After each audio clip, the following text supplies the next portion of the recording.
नमस्कार दोस्तों, स्वागत है आपका हमारे यूट्यूब चैनल में। आज की इस वीडियो में हम श्रीमद् देवी भागवत पुराण की कथा अध्याय 29वां का पाठ करेंगे। इस अध्याय में देवताओं द्वारा देवी पार्वती की स्तुति, भगवान शंकर के तेज से सन्मुख कार्तिकेय का प्रादुर्भाव, देवताओं के हर्षोल्लास का वर्णन है। तो आइए पाठ शुरू करते हैं। श्री महादेव जी बोले, मुने तदंतर देवतागण अत्यंत आश्चर्यचकित होकर जगत के प्राणियों में लज्जा स्वरूप से विराजमान जगदम्बा पार्वती का स्तवन करते हुए इस प्रकार कहने लगे। ब्रह्मादि देवताओं ने कहा, माता शिव सुंदरी, आप तीनों लोकों की माता है और शिव जी पिता है तथा ये सभी देवतागण आपके बालक है। अपने को आपका शिशु मानने के कारण देवताओं को आपसे कोई भी भय नहीं है। देवी आपकी जय हो। गौरी, आप तीनों लोक में लज्जा रूप से व्याप्त है, अतः पृथ्वी की रक्षा करें और हम लोगों पर प्रसन्न हो। विश्व जननी, आप सर्वात्मा है और आप तीनों गुणों से रहित ब्रह्म है। अहो, अपने गुणों के वशीभूत होकर आप ही स्त्री तथा पुरुष का स्वरूप धारण करके संसार में इस प्रकार की क्रीड़ा करती हैं और लोग आप जग जननी को कामदेव के विनाशक परमेश्वर शिव की रमणी कहते हैं। तीनों लोकों को सम्मोहित करने वाली शिवे, आप अपनी इच्छा के अनुसार अपने अंश से कभी पुरुष रूप में शिव बन जाती हैं और स्वयं स्त्री रूप में विद्यमान रहकर उनके साथ विहार करती हैं। अंबिके, वे ही आप अपनी लीला से कभी पुरुष रूप में कृष्ण का रूप धारण कर लेती हैं और उनमें शिव की परिभावना कर स्वयं कृष्ण की पटरानी राधा बनकर उनके साथ रमन करती हैं। जगत की रक्षा करने वाली देवेश्वरी माता, प्रसन्न होइए और पृथ्वी की रक्षा करने के लिए अब इस लीला विलास से विरत हो जाइए। श्री महादेव जी बोले, मुने इस प्रकार देवताओं की स्तुति करने पर भगवती पार्वती उठ खड़ी हुई। इसके बाद उनके अपने तेज से भयंकर महान बल तथा पराक्रमशाली भैरव के रूप में एक परम पुरुष उत्पन्न हुआ। तब भगवती पार्वती ने उत्पन्न हुए उस पुरुष से कहा, पुत्र, तुम मेरे पूर्व के दरवाजे पर विराजमान रहो और निरंतर द्वार की रखवाली करो। ऐसा कहकर तीनों लोकों की माता पार्वती जी ने रत्नों से निर्मित प्राकार पर कोटु एवं प्रवेश द्वारा वाले एक सुरमय मंदिर में प्रवेश किया। मुनिश्रेष्ठ, शंभु जी ने भी जगत तथा देवताओं के कल्याण के लिए अपने उत्तम तेज को छोड़कर मन का बनाया। तब पद योनि ब्रह्मा जी ने उन महेश्वर को अपना तेज छोड़ने की इच्छा वाला जानकर देवताओं का कार्य सिद्ध करने के उद्देश्य से वायुदेव से कहा। ब्रह्मा जी बोले, पवन देव, तुम तारकासुर के वध के लिए शिव के पुत्र के जन्म के उद्देश्य से एक कार्य संपादित करके जगत का परम कल्याण करो।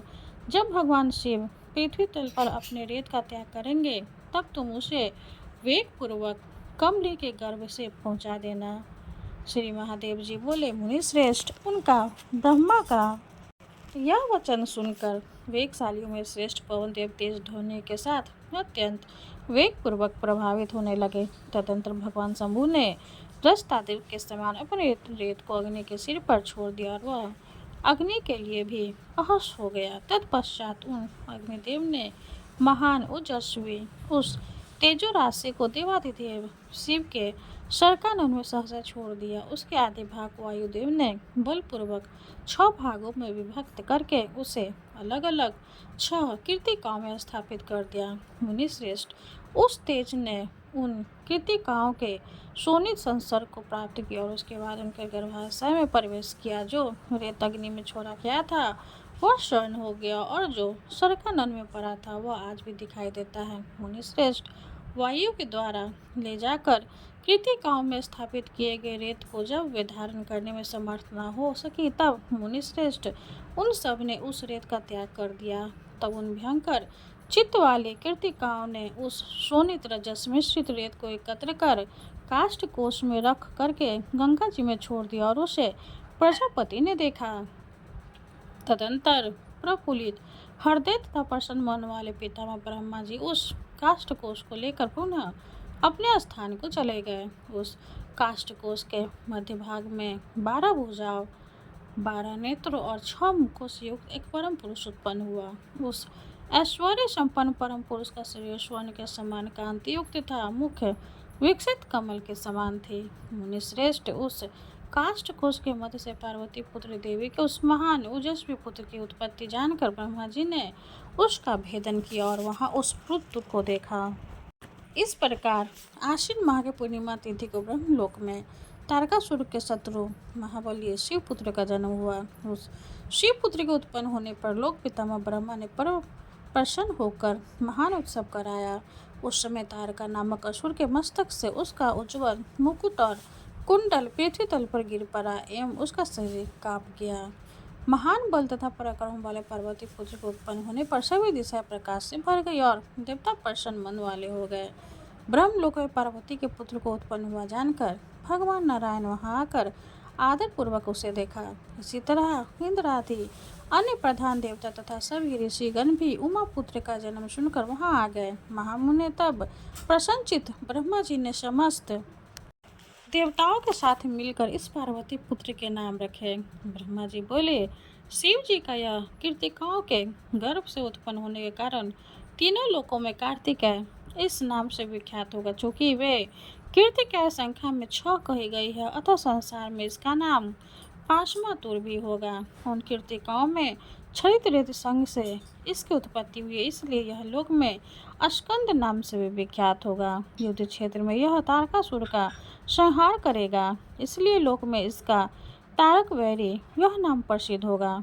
श्री महादेव जी बोले, इस प्रकार उन लोक पितामह ब्रह्मा जी ने बालक के ये नाम रखकर सभी देवतागणों को साथ लेकर महान उत्सव किया। मुनि श्रेष्ठ तदंतर तारकासुर के द्वारा प्रीत सभी देवता अपने अपने कार्य सिद्ध करने के उद्देश्य से पद योनि ब्रह्मा जी से कहने लगे।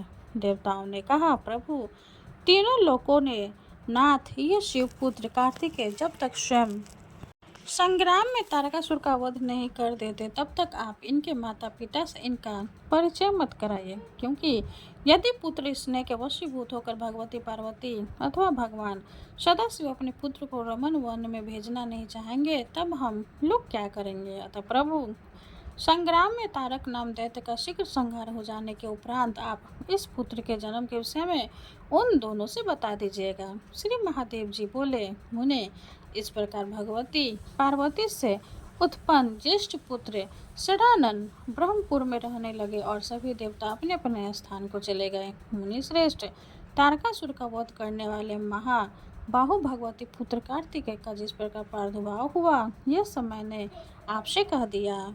जो लोग गिरिराज पुत्र के जन्म के प्रसंग से युक्त इस अध्याय को भक्तिपूर्वक पढ़ते हैं तथा सुनते हैं, उन्हें पाप से कोई भय नहीं रह जाता। जिसके पास पुत्र नहीं है वह गिरजा पुत्र की उत्पत्ति के प्रसंग वाले इस अध्याय को समाहित चित्त से सुनकर उसकी गिरजा पुत्र कार्तिकेय के तुल्य सभी सद्गुणों से युक्त सदाचारी पुत्र उत्पन्न करने में समर्थ होता है।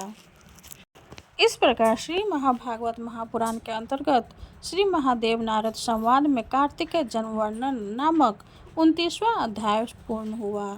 माता रानी की जय हो। अब हम माँ दुर्गा की आरती करेंगे। जय अम्बे गौरी मैया, जय श्यामा गौरी, तुम कौन से दिन ध्यावत मैया जी, कौन से दिन ध्यावत हरि ब्रह्मा शिव रे। ओम जय अम्बे गौरी, मांगे सिंदूर विराजत, टीको मृग मद को मैया, टीको मृग मद को। उज्ज्वल से दो नैना, उज्ज्वल से दो नैना, चंद्र बदननी को।